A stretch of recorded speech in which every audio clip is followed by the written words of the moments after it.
আবির একই রকম উচ্ছ্বাসের ছবি নিশ্চয়ই আলিপুরদুয়ারেও বিজেপি কর্মী সমর্থকদের মধ্যে।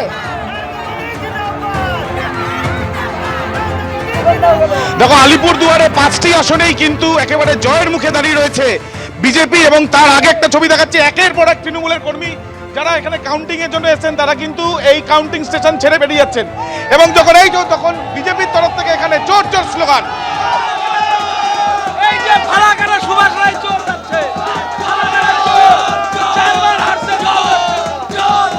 একের পর এক তৃণমূলের কর্মীরা মমতা বন্দ্যোপাধ্যায় বলেছিলেন যে সূর্যাস্তের পর্যন্ত অপেক্ষা করতে। কাউন্টিং এর যারা এখানে এসছেন, সেই কাউন্টিং এ যারা এজেন্টরা তারা প্রত্যেককে ছাড়ছেন এই জায়গা, এবং যখন তারা ছাড়ছেন গাড়ি নিয়ে যাচ্ছেন বা পায়ে হেঁটে, জোর জোর স্লোগান তৃণমূলের কর্মী সমর্থকদের, এবং জোর জোর স্লোগান তৃণমূলের কর্মী সমর্থকদের উদ্দেশ্য করে করছেন। একটা কথা বলবো, এখানে সব কাউন্টিং স্টেশনে যারা কাউন্টিং করতে ছিল তৃণমূলের সব বেরিয়ে যাচ্ছে। প্রার্থী বেড়ে আসলো, ফালাকাটার প্রার্থী সুভাষ রায় বেড়ে আসলো। ইতিমধ্যে এই যে চোর চোর স্লোগান আলিপুরদুয়ারে, যে আলিপুরদুয়ারের শুরু থেকেই একেবারে 5টি আসনে লিডে ছিল, এখন জয়ের মুখে দাঁড়িয়ে রয়েছে। এই 5টি আসনে আরো একবার ছবিটা দেখাচ্ছি যে এখানে তৃণমূলের যারা এজেন্টরা এবং যেটা বিজেপি কর্মীদের দাবি যে প্রার্থীরা স্পষ্ট নির্দেশ ছিল যে ভোট গণনা শেষ না হওয়া পর্যন্ত কেউ যেন কাউন্টিং সেন্টার না ছাড়েন, কিন্তু তারপরও দেখা যাচ্ছে একাধিক গণনা কেন্দ্র থেকে যারা কাউন্টিং এজেন্ট রয়েছেন, প্রার্থী রয়েছেন, তারা কিন্তু গণনা কেন্দ্র ছাড়তে শুরু করেছেন। সাখাওয়াতের সামনে থেকে আমাদের আরেক প্রতিনিধি শিবাশিস মৌলিক রয়েছেন, ভেতরে গণনা কেন্দ্র চলছে। কৃষ্ণেন্দু আমাদের জানাচ্ছিল শিবাশিস যে এখনো পর্যন্ত মমতা বন্দ্যোপাধ্যায় এগিয়ে রয়েছেন, কিন্তু বাইরের ছবিটা সম্পূর্ণ আলাদা। আমি দেখছিলাম যে রাস্তার রং পর্যন্ত বদলে গিয়েছে, রাস্তার রঙও হয়ে গিয়েছে গেরুয়া। ভেতরে কি শুভেন্দু অধিকারীও আছেন?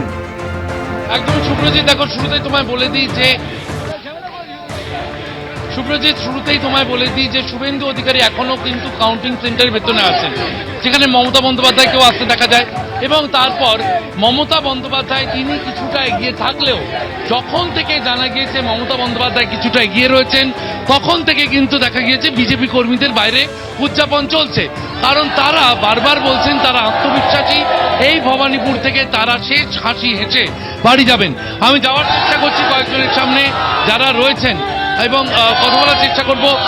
ভিতরে এখনো যা জানা যাচ্ছে মমতা বন্দ্যোপাধ্যায় কিছুটা হলেও এগিয়ে আছেন, কিন্তু শুরু থেকে থার্ড রাউন্ড থেকে দেখা যাচ্ছে মমতা বন্দ্যোপাধ্যায় লিড পাওয়া থেকে আর বাইরে বিজেপি কর্মীরা লাড্ডু খাচ্ছেন, আপনারা আবির মাখছেন, এত আত্মবিশ্বাস। দেখুন, শুভেন্দু অধিকারী জিতবে, এখনো শেষ হয়নি। 4টে ভোটে হোক 2টো ভোটে হোক শুভেন্দু অধিকারী জিতবে, এটা আমাদের দীর্ঘ বিশ্বাস। নদীগ্রামে হারিয়েছেন, এবার ভবানীপুরেও হারাবেন। এবিপি আনন্দ, এগিয়ে থাকে, এগিয়ে রাখে।